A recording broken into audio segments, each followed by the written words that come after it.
Assalamualaikum warahmatullahi wabarakatuh. Bismillah, alhamdulillah, wassalatu wassalamu ala rasulillah Sayyidina Muhammad ibn Abdillah.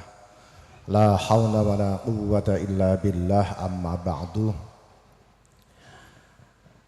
Hadratil kiramil muhtaramin, para alim ulama, para masyayikh, para sesepuh, bini sepuh, wabil khusus Romo Kiai Haji Ahmad Mustafa Bisri. Semoga Allah senantiasa memberikan kesehatan lahir batin kepada beliau dan memanjangkan usianya. Para asatidz, para masyayikh pondok pesantren Raudhatul Thalibin Al-Islami yang dirahmati Allah, para alumni, para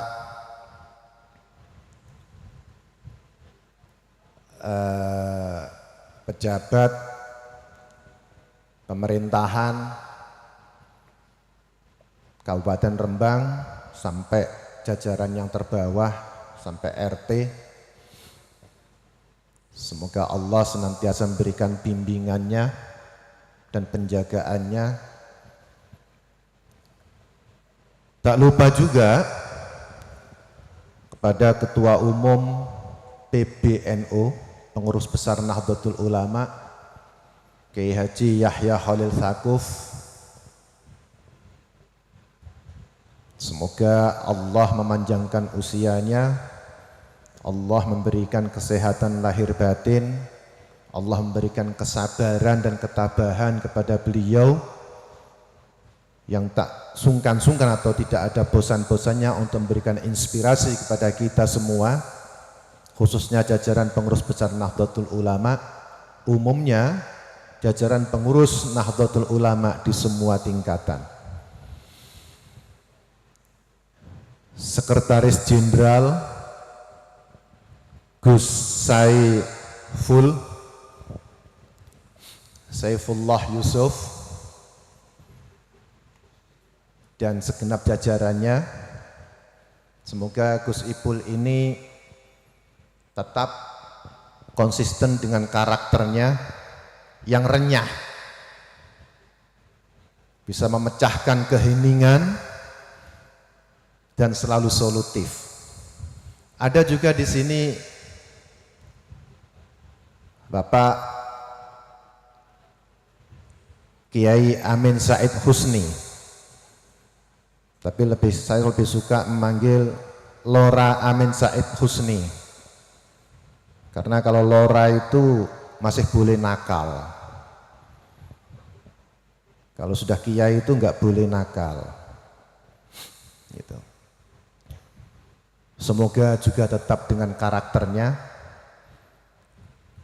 yang selalu tertib dalam administrasi dan mampu menerjemahkan apa yang menjadi pesan-pesan universal dari ketua umum, didetailkan sampai ke bawah, sampai bisa diaplikasikan. Di sini juga ada Waketum, Wakil Ketua Umum Bidang Organisasi, Kaderisasi dan Keanggotaan, Kiai Haji Nusron Wahid. Layak untuk saya panggil Kiai Haji karena beliau sudah memerintis berdirinya pesantren yang selalu digratiskan di kampung halamannya. Semoga Allah selalu memberikan kesehatan lahir batin kepada beliau dan memanjangkan usianya. Para hadirin, para hadirat yang saya hormati, Nahdlatul Ulama lahir tahun 1926, lahir pada tanggal 16 Rajab tahun 1330, yang dalam hal ini Nahdlatul Ulama dilahirkan oleh para kiai yang benar-benar punya kepedulian kepada persoalan-persoalan masyarakatnya, baik lokal maupun interlokal, baik regional maupun nasional, bahkan internasional. Yang dalam hal ini para muassis Nahdlatul Ulama sama sekali tidak berorientasi untuk mengambil kekuasaan ini itu, tapi yang menjadi kepedulian para kiai, para ulama saat itu adalah bagaimana martabat kemanusiaan itu bisa terjaga sebagaimana mestinya. Itu di awal 100 tahun yang lalu. Nah, di penghujung 100 tahun ini, menyongsong 100 tahun atau abad kedua ini, kita tetap berupaya sekeras mungkin, seserius mungkin bagaimana Nahdlatul Ulama dari tingkat pusat sampai tingkat di kampung-kampung itu connecting, terhubung di bawah kepemimpinan Rais Am Kiai Haji Miftahul Ahyar dan Ketua Umum Kiai Haji Yahya Khalil Saquf. Bagaimana Nahdlatul Ulama dibangun sedemikian rupa, ditata kembali. Kalau di masjid-masjid setiap kali ada jamaah kita selalu diingatkan oleh imam, istawu sufufakum. Ini bisa diartikan, dikontekstualisasikan, luruskan barisan kalian. Kepengurusan Nahdlatul Ulama harus lurus, rapat, nggak boleh ada yang bolong-bolong dan berada dalam satu komando. Inilah yang dikatakan, biasa dipakai dengan kata coherence. Selalu ada kesatuan dari pusat sampai bawah pusat, di tingkat paling bawah maksudnya. Nah, demikian itu juga berangkat dari sebuah kesadaran bahwa Nahdlatul Ulama ini harus berkarya, harus beraksi, harus menjadi fa'il, harus bekerja, nggak boleh jadi maf'ul. Kenapa? Karena untuk mendapatkan martabat yang tinggi, martabat yang luhur, untuk menjadi rafa, maka dia harus menjadi fa'il. Untuk menjadi fa'il harus ada fi'il dulu. Gitu. Ini yang diberikan di dalam pesantren, karena NU itu lahir dari pesantren, maka setiap gerakannya pun juga tidak jauh-jauh dari pesantren. Nahdlatul Ulama selalu mengedepankan adanya ketawaduan. Nahdlatul Ulama mengedepankan adanya tawadhu dalam pengertian apa? Pertama, bil jarri. Jar itu tawadhu karena alamat asalnya i'rab jar itu adalah kasroh. Setelah itu Nahdlatul Ulama juga membangun jati dirinya dengan tanwin, keterbukaan. Bil jarri wat tanwini wan nida wa al wa musnadin lil ismi tamyizun hasol. Hasolat tamyiz untuk menjadi pimpinan, untuk menjadi sesuatu yang sangat berharga, yang jelas itu adalah pertama adalah bil jar, kemudian wat tanwin, kemudian an-nida, mampu mempromosikan, berada di garis depan, menjadi inisiator. Kemudian wa'al, al ini jelas, al-ta'rif. Yang ada di garis depan tidak mungkin itu dari nakiroh, yang umum. Kenapa? Karena nakiratun qabulu al-mu'athirah. Karena segala yang umum atau yang tidak jelas tadi itu, yang ghairu jalis itu pasti mudah dipengaruhi. Jadi pimpinan, apalagi kiai, ini pasti harus ma'rifat, tidak bisa nakirah. Untuk menggerakkan publiknya harus ma'rifat, harus jelas. Namun demikian, meskipun sudah sedemikian rupa, tetap saja wa musnadin lil ism. Tetap mengembangkan nalar, kesadaran bahwa saya ini, kami ini, Nahdlatul Ulama ini tidak akan pernah lahir tanpa ridha Allah yang maha berhak atas nama-nama. Untuk inilah sebagai organisasi, sebagai jam'iyah, karena berangkat dari pesantren, maka mandat utamanya adalah jam'iyah diniyah, adalah organisasi keagamaan. Karena agama hadir untuk kemaslahatan, agama hadir untuk membangun keadilan, menebar keadilan, membangun persaudaraan, maka jam'iyah Nahdlatul Ulama pun juga demikian. Untuk itu tidaklah berlebihan kalau di dalam muqaddimah qaulun asasi itu disebutkan seneng kumpul ini sesuatu yang baik. Seneng kumpulan itu menjadi identitas Nahdlatul Ulama, identitas para santri, ijtima'. Tapi ijtima' saja itu masih dalam bentuk huruf karena masih punya agenda sendiri-sendiri tanpa ada kenal. Tapi setelah kumpul, rapat, duduk rapat kados mekaten, ini akan muncul ta'aruf, saling kenal. Ada kesadaran koeksisten, kesadaran hidup bersama yang lain. Setelah ta'aruf akan muncul yang namanya ittihad, chemistry, kesatuan di dalam gerak, kesatuan dalam langkah, kesatuan dalam harokah. Namanya organisasi jam'iyah itu adalah harokah. Kalau ijtima' saja itu masih amaliyah, gitu nggih? Masih amaliyah. Amaliyah, fardiyah, wirid dan sebagainya itu. Tapi kalau sudah menjadi jam'iyah, ini harus harokah. Bergerak itu nggak bisa sendiri-sendiri, bergerak harus bersama-sama dalam satu komando. Ittihad. Ada formal.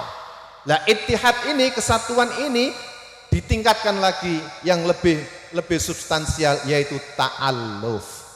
Ta'alluf ini adalah ramah.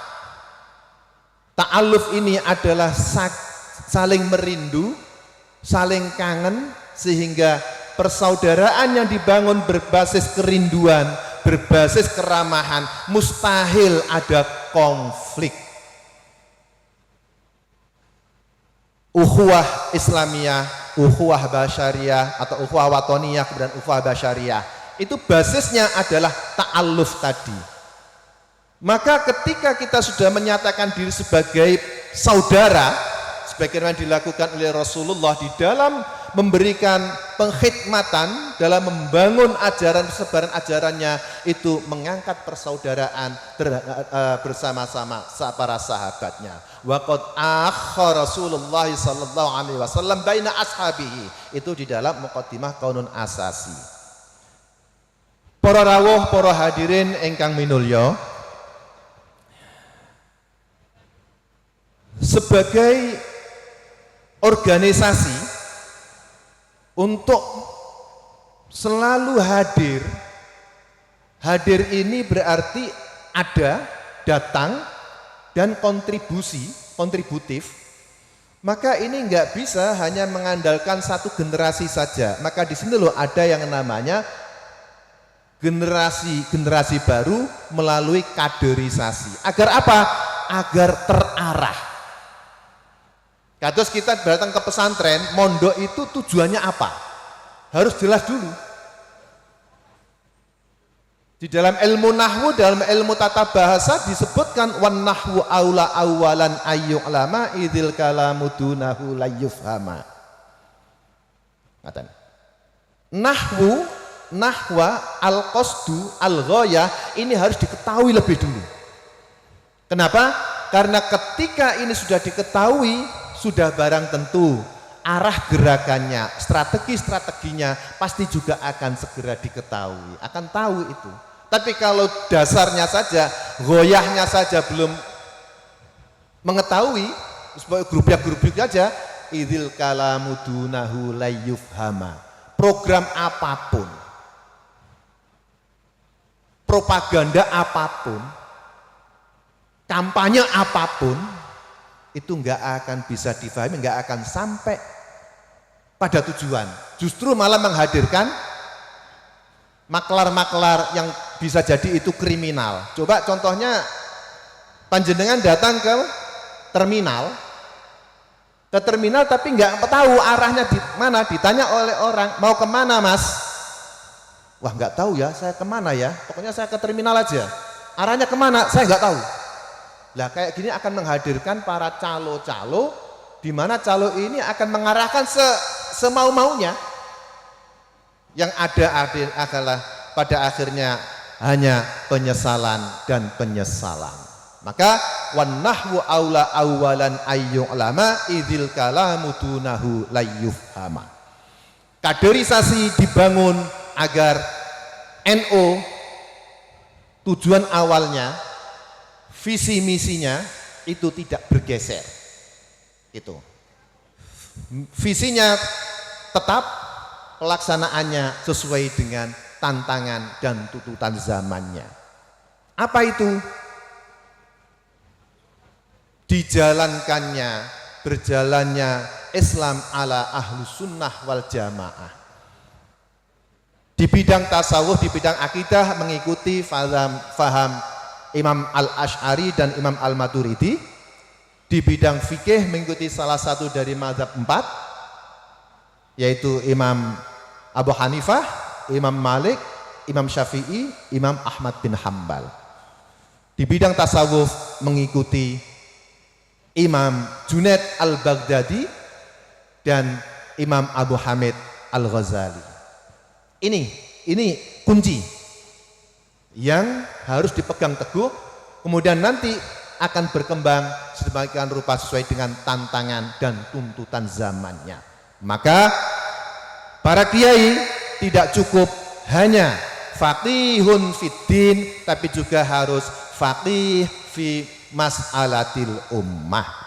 Saya kira itu sebagai penutup, sebagai akhir, kami dari rombongan PBNU juga memohon ridho, memohon doa dari panjenengan semua, dan memohon restu kepada yang dihauli pada malam ini, dan saya yakin beliau-beliau adalah orang baik, para kekasih Allah yang sudah barang tentu abadan abada.